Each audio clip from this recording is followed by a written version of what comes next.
বন্ধুসকল আজি মই আপোনালোকক লৈ আহিছোঁ ধেমাজি মাছখোৱাৰ এটা ঐতিহাসিক স্থানলৈ। এই ধেমাজি মাছখোৱাৰ অঞ্চলটো ইতিহাসে গৰকা এটা ডাঙৰ অঞ্চল। 1933 চনতে ব্ৰিটিছৰ দিনতে স্থাপন হোৱা এই মৌজাটোৰ বিভিন্ন ধৰণৰ ঐতিহাসিক সমল আছে।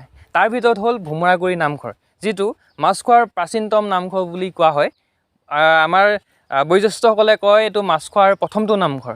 গতিকে বলক আজি আমি ইয়াৰ বিষয়ে জানো, ইয়াৰ ৰহস্য ইয়াক ফাদিল কৰোঁ। আহক।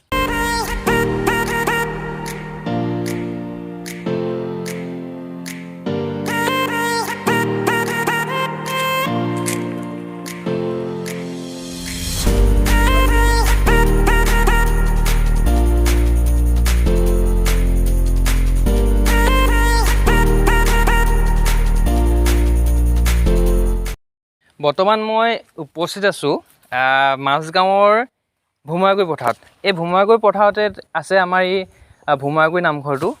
আৰু আমাৰ এই যি ভোমোৰাগুৰি নামঘৰ, এই নামঘৰটো স্থাপিত হৈছিল 1868-ত। গতিকে ভাবক কিমান পুৰণি এটা নামঘৰ। আৰু ইয়াৰ এই নামঘৰটোৰ সন্মুখতে এজোপা ভোমোৰা গছ আছিলে। আমাৰ জ্যেষ্ঠসকলৰ মুখে মুখে এইটো প্ৰচলন আছে যে এই নামঘৰটোৰ সন্মুখতে এজোপা ভোমোৰা গছ আছে। বৰ্তমান বাৰু সেই সন্মুখত নাই, সৰু সৰু ভোমোৰা গছ কেইবাজোপাও দেখিছোঁ বা আছে, কিন্তু বৰ্তমান বাৰু সন্মুখত নাই। কিন্তু এই সন্মুখতে এজোপা ভোমোৰা গছ আছিলে। এই ভোমোৰা গছজোপা এটা সময়ত ভাগি গৈছিলে, কিন্তু ভাগি যোৱাৰ পাছতো মানে বতাহ বৰষুণত ভাগিছিলে। বতাহ বৰষুণত ভগাৰ পাছতো সেই ভগাৰ পাছত যিটো অংশ থাকি গৈছিলে, সেই অংশটোৰ পৰাই আকৌ পূৰ্ণাংগ আগৰ ডাঙৰ গছজোপাৰ সৃষ্টি হৈছিলে বুলি আমাৰ জ্যেষ্ঠসকলৰ মুখে মুখে এটা প্ৰচলন আছে।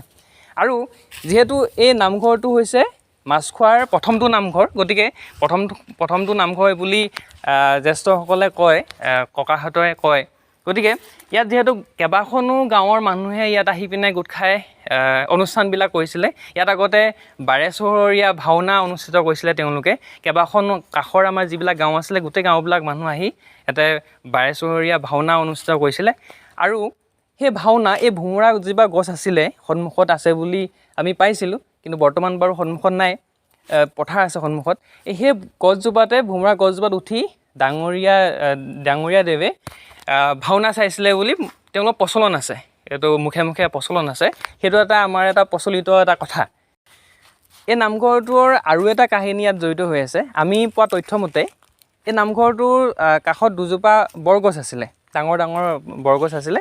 আৰু বৰ্তমান বৰগছ দুজোপা নাই, কিন্তু হ'লেও এই আহঁতজোপাতে এজোপা বৰগছ ঠাল এটা লাগি আছে। কিংবদন্তী মতে এই যিটো নামঘৰ আছে, এই নামঘৰটো পুৰণি কালত এজন ঋষিৰ আশ্ৰমস্থল আছিলে। আৰু তেওঁ আমাৰ ইয়াৰে দুজন ৰঙা চুৰীয়া পিন্ধা ভকতক এই আশ্ৰমখন দান দি থৈ গৈছিলে। আৰু তেওঁলোকৰ নামটো আছিলে প্ৰসাদ আৰু সোৱাদ বুলি আমাৰ বয়োজ্যেষ্ঠসকলৰ মুখে মুখে প্ৰচলন আছে। আৰু এই প্ৰসাদ আৰু সোৱাদৰ যি পৰিয়াল, সেই পৰিয়ালো আমাৰ এই মাছখোৱাতে আছে বুলি আমি জানিব পাৰোঁ। আছিলে আমাৰ এটা চমু ভিডিঅ', আমাৰ প্ৰয়াস যে মাছখোৱাৰ বা হওক ধেমাজি হওক, যিখিনি আমাৰ পুৰণি সমল আছে, সেই সমলখিনি ৰাইজৰ আগত অৱগত কৰি দিয়া, ৰাইজৰ আগত চিনাকি কৰি দিয়া। যদিও মানুহবিলাকে জানে, তথাপিও ভালকৈ ইয়াৰ ডিটেইলছখিনি গম নাপায় বা কিতাপ পত্ৰ বহুত মানুহে নপঢ়ে। গতিকে আমাৰ এইটো এটা ভিডিঅ'ৰ জৰিয়তে আপোনালোকক আগত প্ৰকাশ কৰিছোঁ। আৰু যদি ইয়াৰ কিবা কাহিনী বা ৰহস্য ইয়াতে জড়িত হৈছে, তেনেহ'লে আপোনালোকে কমেণ্ট কৰি জনাব। আমি কমেণ্ট কৰি জনালে আপোনাৰ লগতে বাকীবিলাক মানুহো গম পাব। গতিকে এইটোৱে আছিলে আজিৰ ভিডিঅ'। আশা কৰিছোঁ আপোনালোকে ভাল পাব। আজিলৈ বিদায়।